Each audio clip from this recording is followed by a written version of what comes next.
Hello, welcome to my back porch. As you can see, it's kind of a drizzly, cloudy day. We're heading into fall here in the Midwest, and this is what you get. Yesterday it was 90, today it is about 60. Either way, what's going on locally here in town is one of my favorite gaming conventions called the Recruits, and it's held at a local high school, and the idea is to recruit new players to new games. So the gymnasium is set up with maybe 30 or 40 games. They have some other rooms available for more games. I think last year they actually had 2 or 3 other rooms. They had that many games going, and they're set up in blocks of time. I think it's 3-hour blocks of time, and you can come and you can sign up online, you know, like if you wanted to play Axis and Allies, that game, you can sit in for 3-hour blocks or you can sit in for the whole day. That's kind of how we ran that last year.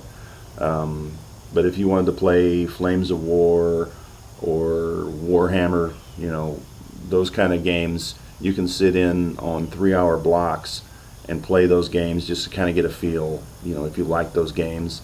And the guys that are running the games, they play those games around town so they can connect you with, you know, who you need to play that game. If you want to, you know, look into it some more, you know, play it at the local game shops or homes around town. But it truly is one of my favorite gaming conventions. You know, the students are free, the adults are just $10. So over the past few years, I know I've taken my sons up there, my nephew one time, and we've had a good time. And I've played games. I've also helped one of the local guys run some Axis and Ally games up there.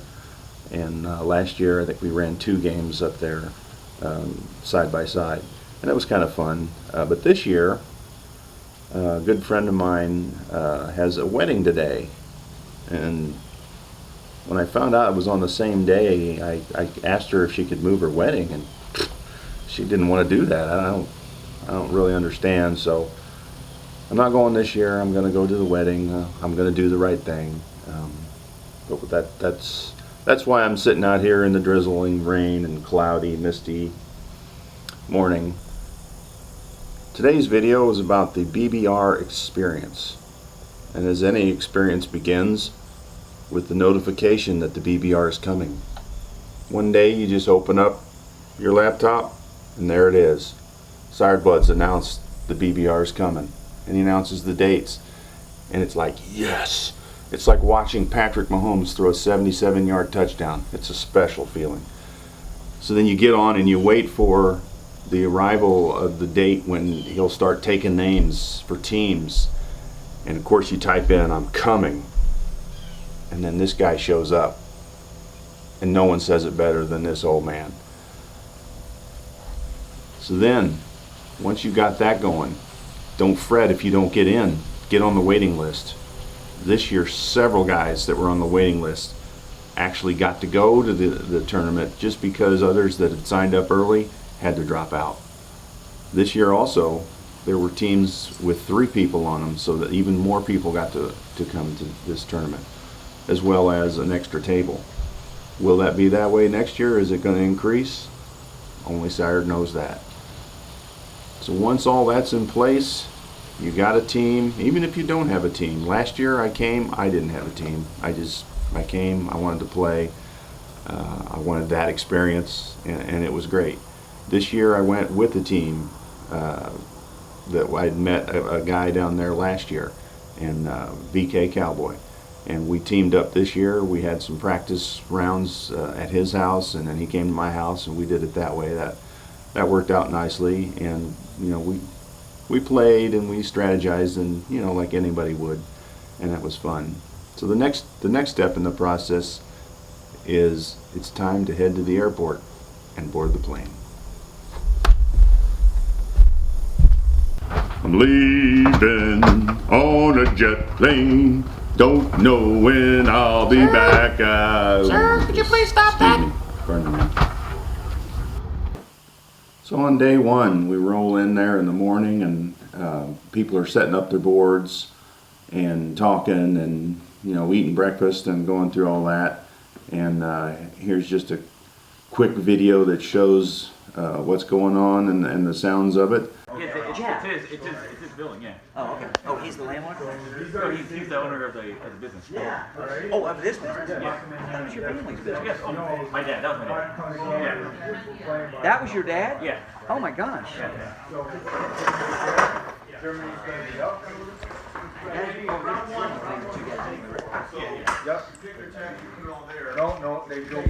On game day 1, we were playing Jason and Ross, and they are playing the Axis. We as in BK and myself, are playing the Allies.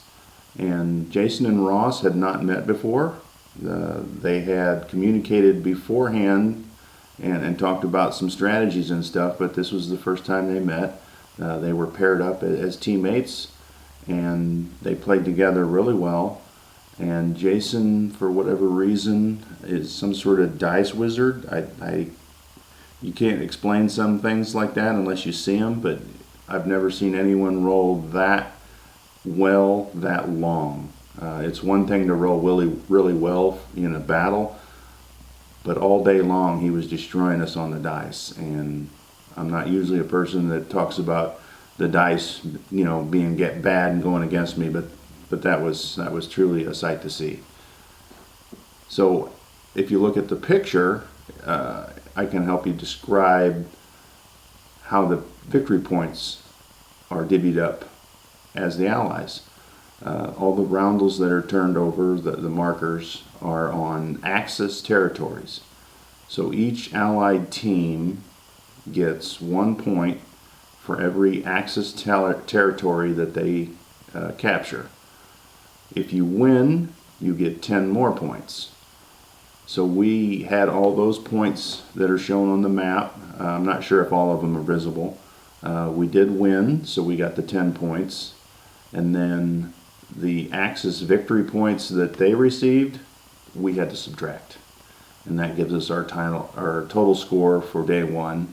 And after that, we were in second place at that time.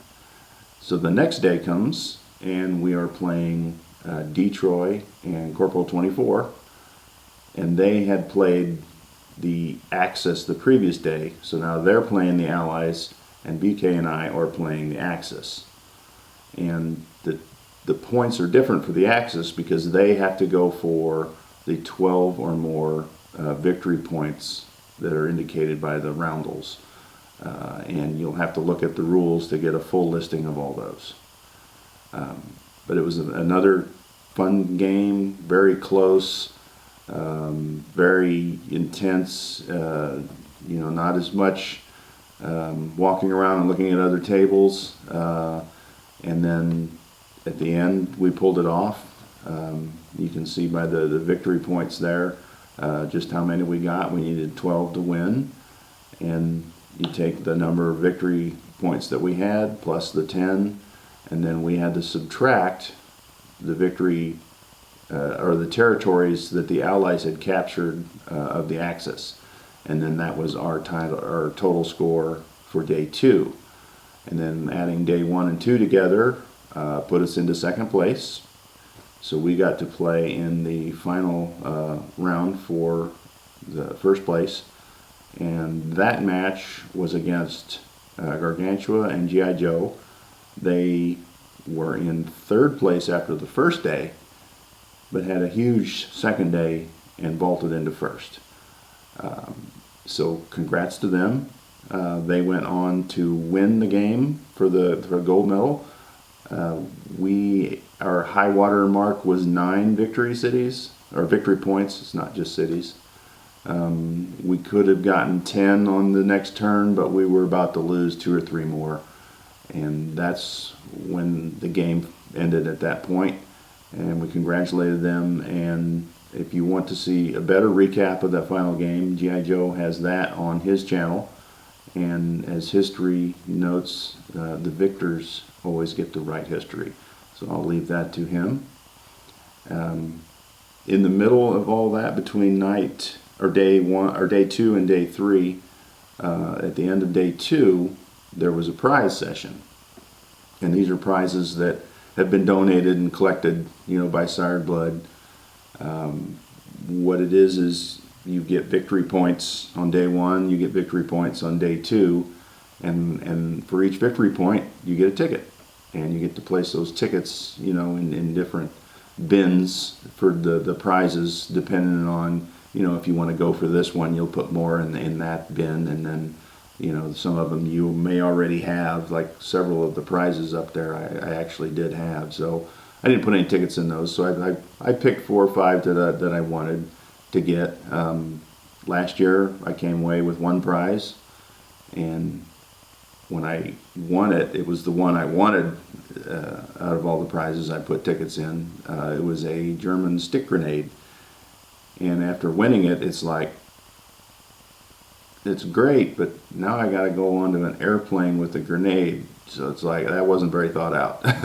So I had to have Sired, I gave him some cash to ship that to me, because I didn't want to be that guy in the airport security with a grenade. Even though it's not real, it's not a good plan. So anyway, on day 3 or day 2, we do that after all the games are over. So that on day 3, it's just the 2 rounds playing, 4 silver and 4 bronze, and then, well, gold, silver, and bronze. And then there was also on the 3rd day a demonstration round of Sired's Bloodbath rules for 42, which is a 1942 setup. So it's a little shorter game, and they happen to use Stefan's painted pieces and his magnetic board, and that was something to see. All right, here was the first prize that I won. It was a set of a battle board and an income tracker and these fleet markers from G.I. Joe. He created these and donated them as a prize. So they're going to be replacing the ones that I made out of paperboard. Goodbye to you. And these will be my new ones. And they're really well made. Felt on the back. Wood. I'm not sure. It's about a 1/4 inch, I guess. Weathered. Nice edges. And the same thing with these boards as well, and they have the little roundels that you would place on the map to indicate what's on the fleet marker. I do not see them in the bag, so they must be in one of the other bags that I have that we'll get to right now. The next drawing that I was entered was multiple items, and when your ticket was drawn, you get to go up and pick a bag of units that you could win as your prize.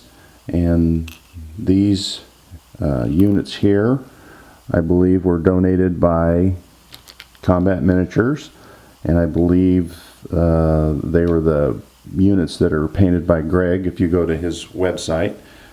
Also have some concrete bunkers, which we use in our in-house house rules here a lot, so those will be handy. And then I got this set of bases, air bases, naval bases, that you would have to, I guess you could use them like that if you wanted, but they could be painted up. And then I just found out today that this set was in a bag, and it was actually put in by Sired Blood. These are some of his units that he painted that he uses on his table. So those are pretty cool. I really like all those. There were more of these available. I was going to say there might have been 20 bags of different items, different units. It was a pretty cool prize. Like I said, I guess I won 1, 2, 3, 4, 5 of those. I think these were separate, so maybe 6. So I got 6 of those. So that was pretty cool. I like that. And the final prize, the grand prize, coming up next. Final prize, the grand prize, so to speak, was the most coveted, I think. They had an extra large box for tickets, that you could put your winning tickets into for the drawing. And what it was one big bag with a rule book and a BBR map for 2019, and it was all the pieces that you need to play the game, including a set of dice, all the bases, factories, neutral infantry, convoy markers. Those are pretty cool. The research, the victory points, all the roundels for the income tracker, a stack of cash, which happens to be the first edition. I have purchased one recently, but it was the second edition, so now I have both of those. Set of cards for the play deck, and the interesting thing about the rule book, I had Sarah go ahead and sign that, and that looks pretty cool. This rule book, I printed it off, and it was pretty cool, but the actual version that he had printed and bound is certainly worth its weight in gold. And the final medal for second place, and I'm trying to remember the name of it. I believe it was the Order of Glory. I should have wrote that down. And that is for second place. And it was a good night. Most everybody won some things, and I think very well appreciated. Thanks. All right, back to the special 42 BBR edition that they were playtesting using Moffett Field's customized map and pieces. I wanted to show a few pictures of the ones that I really liked, which was kind of hard picking out just a few. But I'm going to give the number one nod to the Finnish ski troops. That was probably my favorite pieces on there. Even though I'm partial to the planes and tanks, I think those, as you can see, were really well done, well thought out, and an interesting customization. The game, I don't know how that ended, as we were busy with ours, intense game that was going on.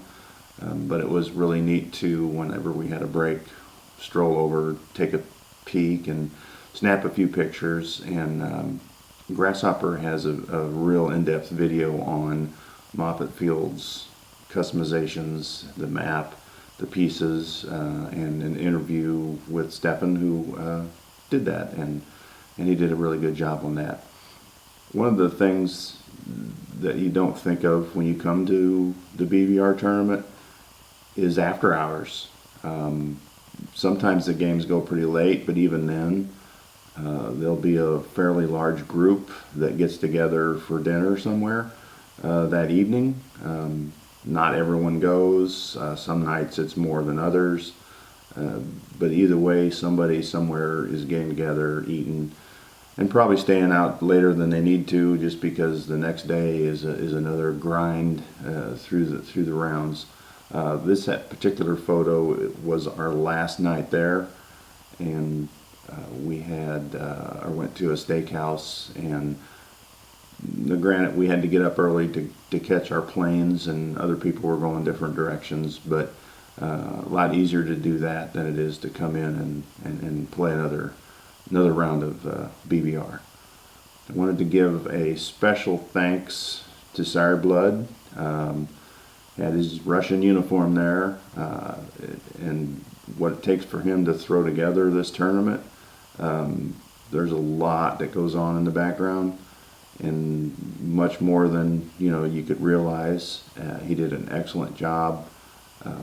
The games, the tables, the pieces, the customizations, the catered food, the provided beverages. It was a really well done tournament, and I will definitely be there next year, and hope to see you there too.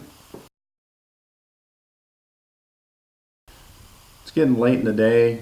It's almost time for the wedding. I had to clean up and shave, which kind of stinks, but it is what it is. But I thought I'd pass on one little nugget here. the other night, like last night, my wife and I are going to go out to eat, and we're at the door. I'm getting ready to, close the door and lock the house up. And I happen to see she's got a new pair of shoes. I says, "Oh, those are nice shoes." And right there, I stepped right on the conversational landmine, and she began to tell me how she acquired the shoes and what a great price and the deal. And as we're walking to the Jeep, she's saying all that, and we get in the Jeep, and I turn it on, and I guess it was on sports radio from when I was in there the last time, and they're talking about the Jeeps. And I've been gone for 5 days at BBR, this past week. So I do the husbandly thing, and I turn the volume down to hear the rest of the story. And she looks at me and says, "What are you doing?" I says, "Well, you were talking, right?" No, she says, "I want to hear this, so I'll just tell you my story later." And that's how that rolls.